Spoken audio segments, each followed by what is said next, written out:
I'm sure you're wondering how we got to that point. Let me explain.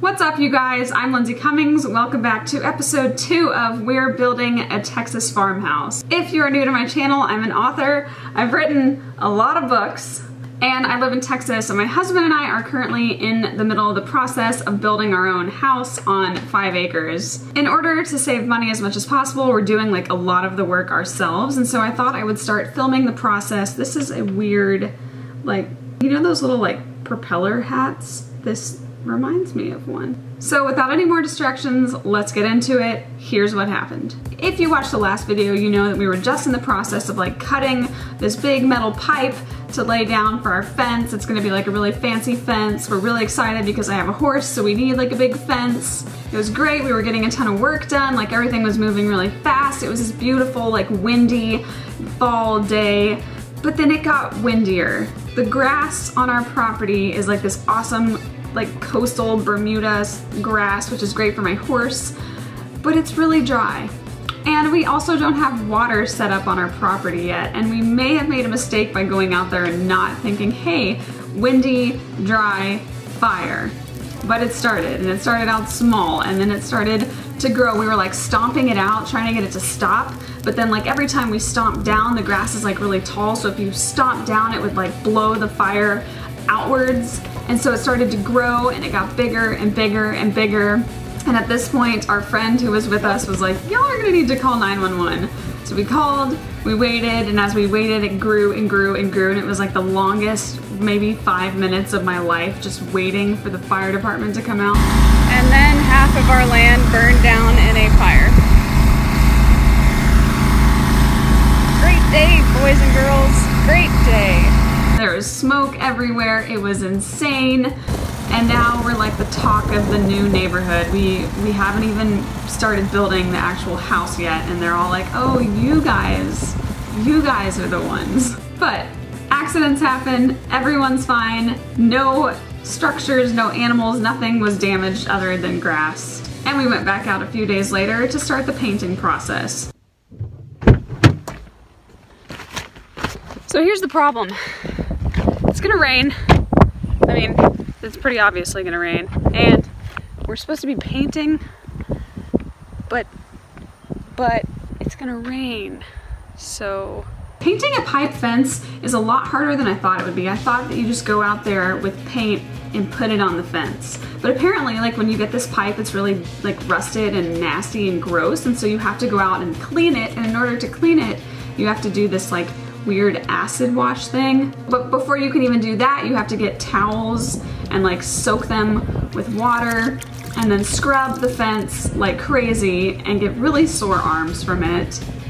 And when your husband is a bit of a perfectionist, you have to clean it over and over and over until he's like, okay, now it's ready for the acid wash.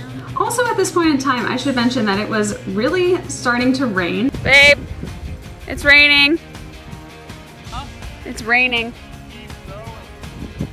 And I was convinced that if it rained, we would have wasted all of the money that we spent on this like fence paint stuff that's like super thick. It's like glue. But my husband was insistent, he wanted to keep going, and so I agreed that we could acid wash the fence and allow the rain to like clean it off that night, and then we could come back later and paint once it was dry. So he mixed up the acid wash. It was like this bubbling cauldron of, I don't know, green goo stuff that looked really actually delicious, but probably would have killed me. And then my husband's brother and I, Sam, continued to clean the rest of the fence while my husband followed behind us and did this acid wash thing. It's really cool because it like finds all the rust that's in there and it eats away at it, similar to the way that a writing deadline eats away at my soul.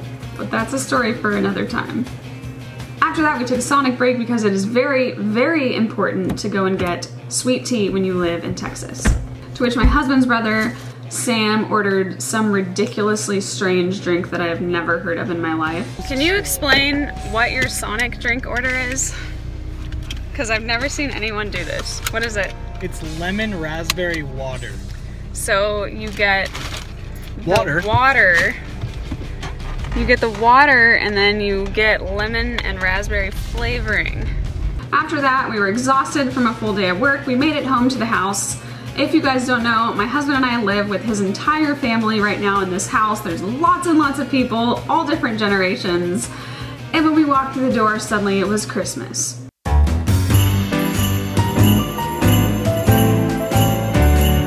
In October,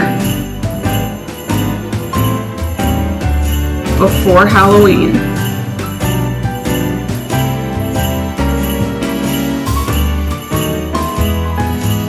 And I loved it. I don't care if you think it's weird. I think it's hilarious, and it's also awesome because Christmas is like the happiest time of the year, and why would you not want to come home from a full day of painting and being exhausted and then decorate a house for Christmas? It's okay. It made my husband's mom happy. It's her house. We're lucky to be able to live here. And so it's Christmas. It's Christmas in October. Merry Christmas. Fast forward a couple days later, apparently when you acid wash a fence, you have to paint it within 48 hours or you have to go and re-acid wash everything. So a couple days later, my husband and I went back out to the property, realized how much fence we actually had to paint, and so we called in backup. My mom drove an hour to come and help us, and it was amazing. Thank you, Mom. Yes, I know that we look like twins. Everyone has told me my whole life. When you're painting a fence that large, it's a lot faster and a lot easier if you put on like a glove and then you put on another glove and then you dip your hand straight into the paint can and just get all the paint on your hand and then you just slap it on the fence and just go. The only thing that no one warned me about was that this paint is like super, super thick, intense paint. It's like meant to last on your metal fence for years and years. And it is now still all over my arms. It was on my neck, it was on my arms, it was all over the place. I had to go home and get like nail polish remover and scrub my neck and my arms, and it hurt, and it was probably stupid, but it kind of came off. So after all of that, half of the fence is painted. We still have like the whole middle part of it. There's still paint all over my arms. I don't know if it's ever gonna come off at this point. The next step is to finish the middle part of the fence, which is splitting our pasture into 2 different parts. Then after that, we have to get our water set up, and then we can finally bring my horse to the property. He's so excited. Look at how cute he is. You have a piece of Christmas tree stuck on your eye. Let me get it. Oh my gosh, you're too cute. So that concludes another We're Building a Farmhouse. If you enjoyed this, I hope that it's fun for you to watch. I think it's really fun to be a part of it because, like I said in the last video, I'm a big fan of HGTV and I want to do all of the things for real. We are now about like a month, maybe 2 months out from starting to build the actual house, like laying the foundation and then seeing the walls go up and all the fun stuff. So stay tuned right here on my channel. Please subscribe if you want to see more of these videos. I'm going to continue to do them as we start doing more house stuff. If you're not interested in house stuff, then of course I also have a ton of bookish videos where I give writing advice and talk about books and all things author Lindsay. This is House Lindsay. There are many sides to me. As always, thank you guys so much for watching. I love you, God loves you, don't forget to love yourself, and I will see you next time. Bye! The only reason that I was here today to film this video is because I survived a spider attack. If I die, tell them that spider did it.